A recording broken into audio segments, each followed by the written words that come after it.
આરવ ભાઈ એમ સો સોરી, આવવામાં થોડું લેટ થઈ ગયું. પેપર્સ તો બધા રેડી છે ને? હા, તમે કહ્યું એ પ્રમાણે બધા જ પેપર્સ રેડી છે. પેપર્સ જોઈને લોકો કન્વિન્સ તો થઈ જશે ને? હા, પેપર્સમાં તો વાંધો નહીં આવે, પણ સાઇન જોઈને કદાચ. ઇટ્સ ઓકે, એ બધું આપણે જોઈ લઈશું. બાકીની બધી વાત છે ને એમનો જે લોયર આવે એની સાથે કરી લેજો. ઓકે, પ્લીઝ બેસો.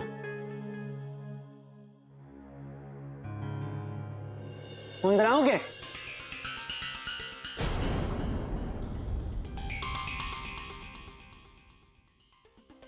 વકીલ સાહેબ આવો અંદર.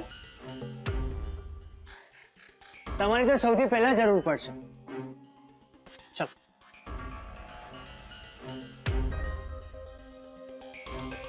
બેસો.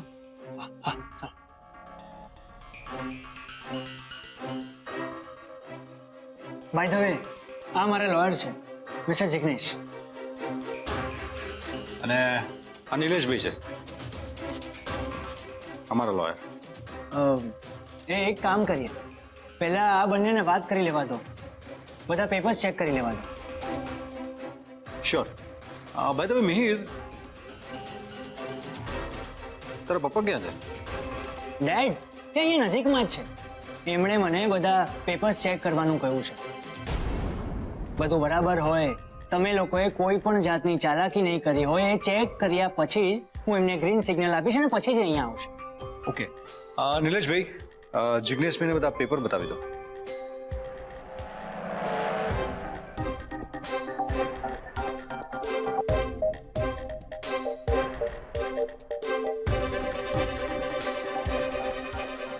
જિગ્નેશભાઈ, બધું બરાબર છે ને? હા, પેપર તો બધા બરાબર છે, પણ શું? આ સાઇન મિસ્ટર જયરાજભાઈ પોતે જ કરી છે એની શું ખાતરી? What do you mean? આ કોન્ટ્રાક્ટ પપ્પાએ જ મોકલાવ્યો છે સાઇન કરીને. પણ એસ પર લો, આ સાઇન જો મારી હાજરીમાં કરાય ને તો આ કોન્ટ્રાક્ટ વેલિડ ગણાશે. ધેટ મીન્સ તમે લોકો અમને મૂરખ બનાવવા માંગો છો, રાઈટ? તમને શું લાગ્યું કે તમે લોકો આમ અમારી સાથે રમત રમશો ને અમે ચલાવી લેશું? જેણે રમત માંડી છે એને પહેલા બોલાવો, બાકી હું તો આ રમત રમવા માટે તૈયાર જ છું.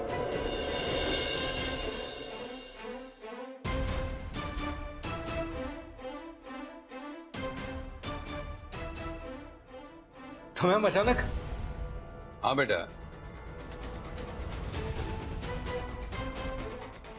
મને હતું જ કે આ લોકો આવો જ કોઈક પોઈન્ટ લાવીને નડીને ઉભા રહી જશે, એટલે મને થયું કે ચાલો આજે ને આજે જ ઘરે પહોંચી જાઓ.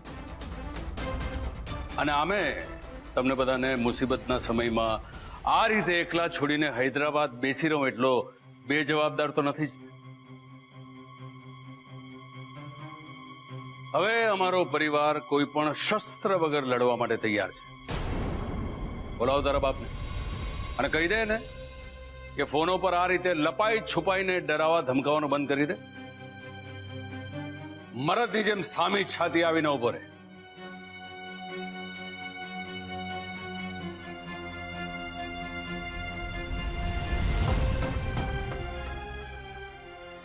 હેલો હેલો ડેડ, તમે અહીંયા આવી જાઓ. હા.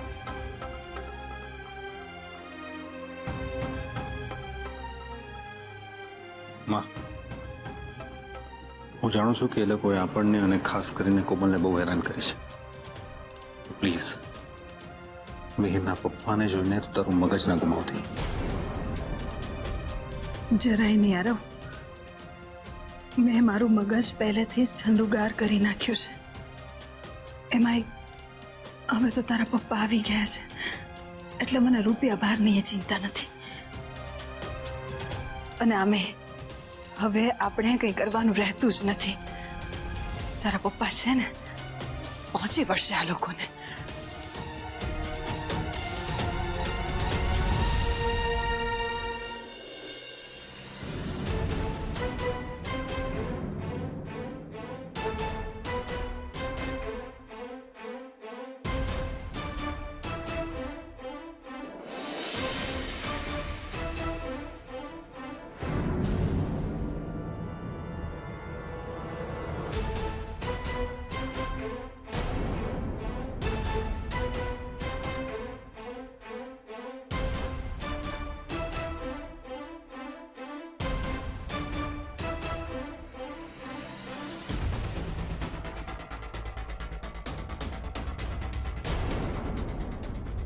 ડેડ, મારા સાસરામાં તમારું સ્વાગત છે.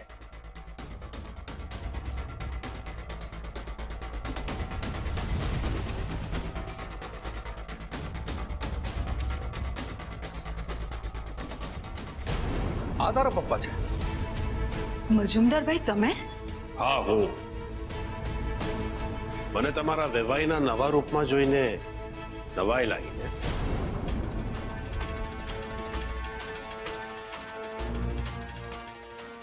આ કઈ રીતે શક્ય છે? નો, ધીસ ઇઝ નોટ પોસિબલ. હું હોઉં ત્યાં બધું જ પોસિબલ છે. અરે ચલો ચલો લાવો, પ્રોપર્ટીના પેપર્સ લાવો એટલે કામ પતે. ચલો. નો, હું નથી માનતો કે મિહિર તારો દીકરો છે. નક્કી આમાં પણ તારી કોઈને કોઈ ચાલ છે. ના પપ્પાજી, આમાં આ માણસની કોઈ જ ચાલ નથી. કોમલબેને જાતે જ મને કહ્યું હતું કે મજુમદાર અંકલ જ મિહિરના પપ્પા છે. પણ તમે તો મારા ભાઈ બન્યા હતા. ભાઈ થઈને બહેનના પરિવારને બરબાદ કરવા માટે નીકળ્યા. મારું નામ મહેન્દ્ર મજુમદાર છે અને હું બદલો લેવા માટે કંઈ પણ કરી શકું છું. કોઈ પણ હદ સુધી જઈ શકું છું. પણ મિહિર તમારો દીકરો કઈ રીતે હોઈ શકે?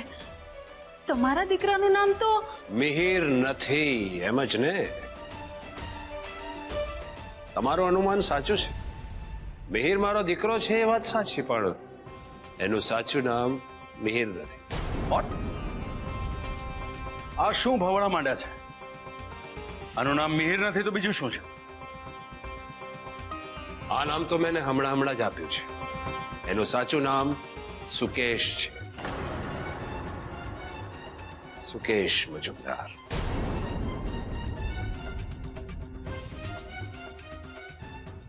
આ સુકેશ છે?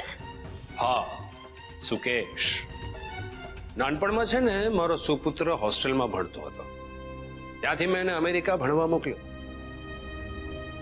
ત્યાં કઈ નહીં ઉકાળી શક્યો એટલે મેં એને દુબઈ રવાના કર્યો. ત્યાં પણ કઈ નહીં કરી શક્યો.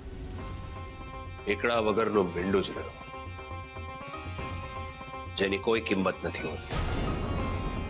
એટલે પછી મેં નક્કી કર્યું કે મારા ખોટા રૂપિયાને તમારી સામે હથિયાર તરીકે વાપરીને એનો સદુપયોગ કરો.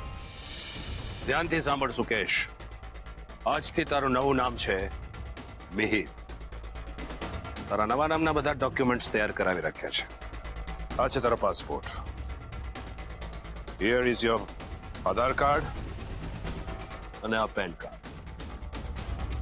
હવે તારે જયરાજ મહેતાની ચકલીને તારા પ્રેમના પાંજરામાં પૂરીને એની સાથે લગ્ન કરીને આપણા ઘર સુધી લઈ આવવાની છે. ડોન્ટ વરી ડેડ, તમારું કામ થઈ જશે.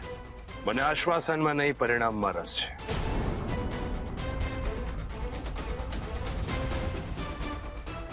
આ તારો છેલ્લો મોકો છે.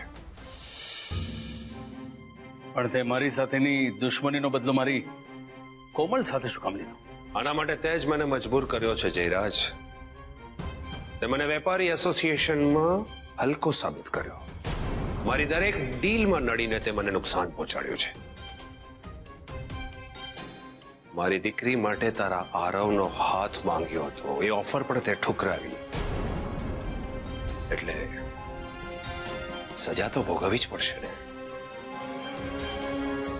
અરે પણ તમારી દુશ્મની પપ્પા સાથે છે તો મેં વચ્ચે કોમલને શું કરવા લાવ્યા? કારણ કે અમારી દુશ્મની વચ્ચે તમારા માતૃશ્રી આવ્યા ને, એટલે અમેરિકાનો ઓર્ડર કેન્સલ કરાવીને મેં તને બરબાદ કરવાનો પ્લાન બનાવ્યો હતો. એ પ્લાન તમે ફ્લોપ કર્યો. બટ ઓબ્વિયસલી એટલે મારે બીજો પ્લાન બનાવવો જ પડે ને. પણ ત્યારે તમે બધાની વચ્ચે મારી માફી માંગીને મને તમારી બહેન બનાવી હતી, તમારી ભૂલ સ્વીકારી હતી. અને હવે હા, મેં માફી માંગી હતી. કારણ કે તે દિવસે તમે જે સગાવાલાઓની વચ્ચે મારું અપમાન કર્યું હતું ને, એટલે મારી પાસે માફી માંગવા સિવાય બીજો કોઈ રસ્તો ન હતો.